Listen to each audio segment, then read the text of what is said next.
Mahilig ka ba sa Hello Kitty? Para sa marami, isa lang itong cute na laruan at simbolo ng kabataan. Pero sa kwentong ito, ang pangalang Hello Kitty ay maiuugnay sa isang krimeng gumulat sa buong Hong Kong at umalingaw-ngaw sa iba't ibang panig ng mundo. Isang babae ang biglang nawala at kalaunan ay nadiskubring biktima pala ng isang malagim na pangyayari na hindi inakala ng kahit sino.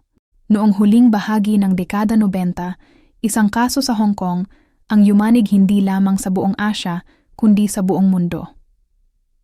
Tinawag ito sa media bilang Hello Kitty Murder Case.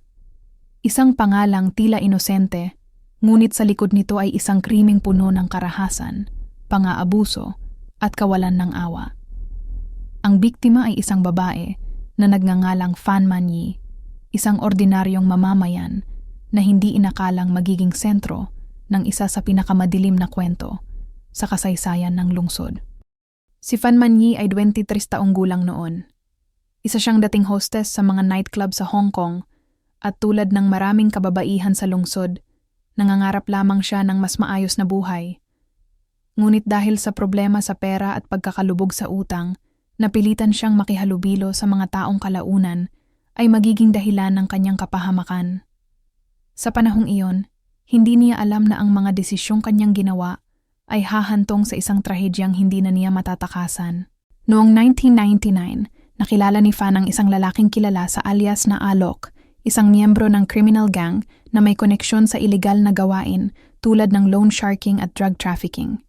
Sa simula, simple lamang ang kanilang transaksyon. Umutang si Fan ng pera. Ngunit nang hindi siya makabayad sa tamang oras, nagbago ang lahat. Ang utang ay naging dahilan upang siya ay ikulong sa isang mundo ng karahasan at kontrol.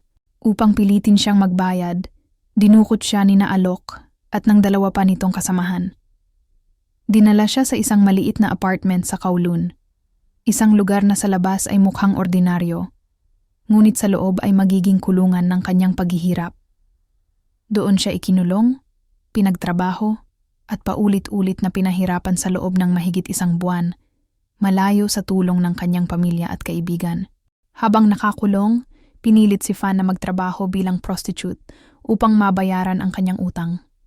Ngunit kahit kumikita siya, patuloy pa ring dinadagdagan ng mga suspek ang kanyang sinasabing obligasyon. Sa halip na lumiit, lalong lumaki ang halaga ng kanyang utang sa kanilang mga tala, dahilan upang mawalan siya ng pag-asang makalaya.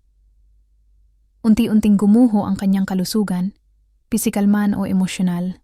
Ayon sa mga record ng korte, dumanas si Fan ng matinding pang-aabuso araw-araw. Hindi lamang ito pisikal, kundi pati psikolohikal. Madalas siyang takutin, saktan, at insultuhin hanggang sa mawalan siya ng lakas upang lumaban. Sa kabila nito, walang nakapansin sa kanyang pagkawala sa loob ng ilang linggo dahil sa likas na abala at siksik na pamumuhay sa lungsod ng Hong Kong. Pagkaraan ng mahigit isang buwan, bumigay ang katawan ni Fan.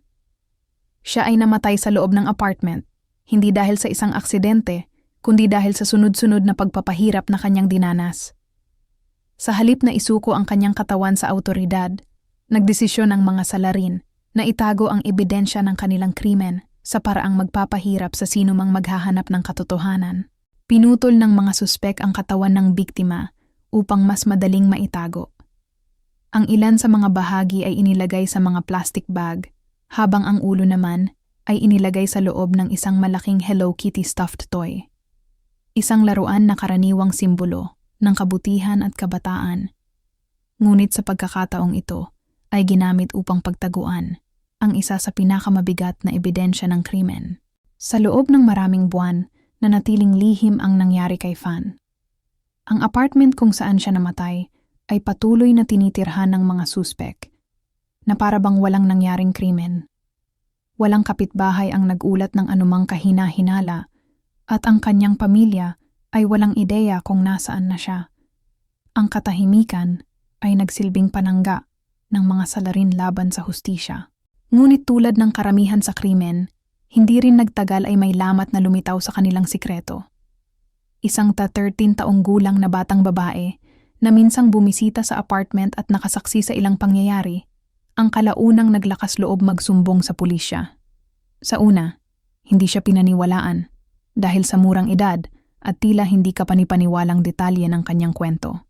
Ngunit nang patuloy siyang magsalita at magbigay ng mas malinaw na impormasyon, napilitan ang mga awtoridad na siyasatin ang apartment na kanyang tinutukoy. Doon nila natagpuan ang ilang piraso ng ebidensya na tumugma sa kanyang salaysay, kabilang ang mga plastic bag, personal na gamit ng biktima, at ang mismong Hello Kitty doll na may laman na nakapangingilabot na sikreto. Nang buksan ang stuffed toy, natagpuan ang bungo ni Fan Man-yi. Ito ang naging huling patunay na ang pagkawala niya ay hindi basta pagtakas o voluntary na paglayo, kundi isang planadong krimen. Agad na inaresto sina Alok at ang dalawa nitong kasamahan at sinampahan ng kasong murder. Sa paglilitis, inilahad ng prosekusyon ang buong pangyayari, mula sa pagdukot hanggang sa pagtatago ng bangkay. Maraming detalye ang inilabas, at ang publiko ay nabigla sa antas ng kalupitan na ipinakita ng mga akusado. Araw-araw, dinudumog ng media ang korte, at ang kaso ay naging pangunahing balita sa telebisyon at pahayagan. Depensa ng mga akusado, hindi raw nila intensyong patayin si Fan at aksidente lamang ang nangyari. Ngunit base sa ebidensya at testimonya, malinaw sa korte na ang kanilang mga aksyon ay nagpakita ng matinding kapabayaan at kawalan ng pakialam sa buhay ng tao. Hindi ito isang simpleng pagkakamali, kundi resulta ng matagal na pang-aabuso. Sa huli, napatunayang guilty ang tatlong akusado. Dahil sa komplikasyon ng ebidensya at kawalan ng direktang sanhi ng kamatayan na matukoy sa ilang bahagi ng katawan, sila ay nahatulan ng life imprisonment imbes na death penalty, alinsunod sa batas ng Hong Kong noong panahong iyon. Ang kaso ay nagdulot ng matinding takot at galit sa publiko. Marami ang nagtanong kung paano nagawang mangyari ang ganitong krimen sa isang lungsod na kilala sa kaayusan at seguridad. Nagkaroon ng mga panawagan para sa mas mahigpit na proteksyon sa mga kababaihan, lalo na sa mga nalulubog sa utang at napipilitang pumasok sa delikadong sitwasyon. Maging ang simbolo ng Hello Kitty ay naapektuhan. Sa loob ng ilang taon, maraming tindahan ang nagbawas ng pagbebenta ng mga stuffed toy na kahawig ng ginamit sa krimen dahil sa takot at trauma na idinulot nito sa publiko. Isang laruan na dating nagbibigay saya, ngayon ay nagiging paalala ng isang madilim na kasaysayan. Sa kabila ng hatol, hindi kailanman nabigyan ng tunay na kapayapaan ang pamilya ni Fan Man-yi. Ang kanilang anak, kapatid at kaanak ay hindi na maibabalik. Ang tanging natitira ay alaala at ang pag-asang hindi na mauulit ang ganitong uri ng karahasan sa sinumang babae o lalaki. Maraming dokumentaryo, libro at artikulo ang naisulat tungkol sa kaso. Ginamit ito bilang halimbawa sa mga pag-aaral tungkol sa domestic abuse, organized crime, at human exploitation. Sa bawat pagbanggit, muling nabubuhay ang tanong, hanggang saan kayang umabot ang kalupitan ng tao kapag pinagsama ang kapangyarihan, pera, at kawalan ng konsensya. Para sa mga awtoridad ng Hong Kong, ang kaso ay naging aral sa kahalagahan ng pakikinig kahit sa mga batang testigo at sa pagiging bukas sa mga impormasyong tila kakaiba o hindi kapanipaniwala. Kung hindi dahil sa lakas ng loob ng isang batang saksi, maaaring hindi kailanman nalaman ang sinapit ni Fan. Hanggang ngayon, ang Hello Kitty murder case ay itinuturing na isa sa pinakamalupit at pinakanakakagimbal na krimen sa kasaysayan ng Hong Kong. Hindi dahil sa pangalan nito, kundi dahil sa antas ng pagdurusa na dinanas ng biktima at sa malamig na pag-iisip ng mga salarin matapos ang kanyang pagkamatay. Maraming eksperto ang nagsabing ang ganitong uri ng krimen ay produkto ng mas malalim na problema sa lipunan, kahirapan, utang, kakulangan ng suporta sa mental health, at ang impluwensya ng organized crime. Kapag pinagsama-sama ang mga salik na ito, nagiging mas madali para sa isang tao na matrap sa sitwasyong walang takas. Sa mga paaralan at unibersidad, ginagamit ang kaso bilang babala at halimbawa sa mga kursong may kinalaman sa criminology at psychology. Ipinapakita nito kung paano unti-unting nawawala ang human dignity kapag ang isang tao ay itinuturing lamang na instrumento para sa pera o kapakinabangan. Sa mundo ng true crime, patuloy pa ring binabalikan ang kwentong ito, hindi upang gawing aliwan ng trahedya, kundi upang ipaalala na sa likod ng bawat headline ay isang totoong taong nawalan ng buhay at isang pamilyang hindi na muling magiging buo.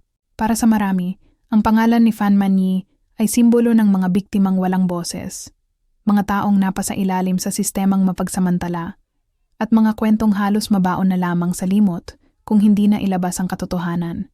Ang hustisya, bagamat na ipataw sa mga salarin, ay hindi kailanman sapat upang burahin ang sakit na idinulot ng krimen. Ang mga sugat na iniwan nito sa komunidad ay patuloy na nararamdaman kahit lumipas na ang maraming taon. Sa bawat pagbanggit ng kaso, muling nabubuhay ang diskusyon tungkol sa karapatan ng kababaihan, proteksyon laban sa human trafficking, at responsibilidad ng lipunan na bantayan ang mga nasa laylayan.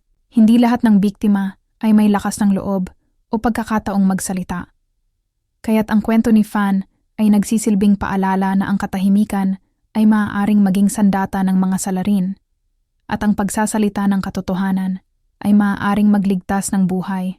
Sa paglipas ng panahon, maaaring malimutan ng ilan ang detalye ng kaso, ngunit ang aral nito ay dapat manatiling buhay, na ang bawat tao, gaano man kahirap o kahina, ay may karapatang mabuhay ng may dignidad at seguridad.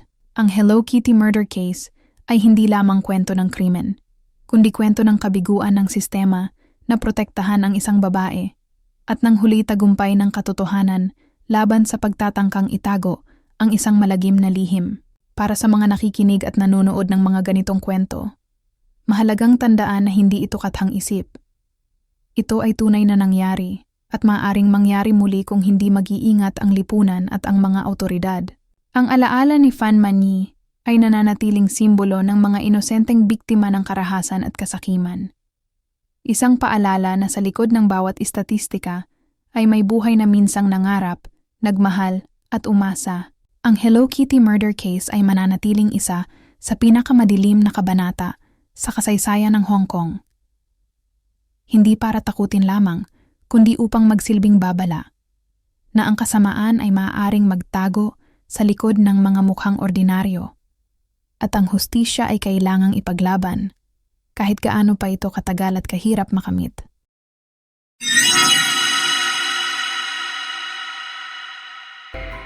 Kung nagustuhan mo ang ganitong klase ng true crime, mystery at real case stories, huwag kalimutang i-like ang video at mag-subscribe sa channel na ito. Marami pa tayong kasong tatalakayin, mga kwentong totoo, madilim at hindi dapat makalimutan. Salamat sa panonood at magkita tayo sa susunod na file.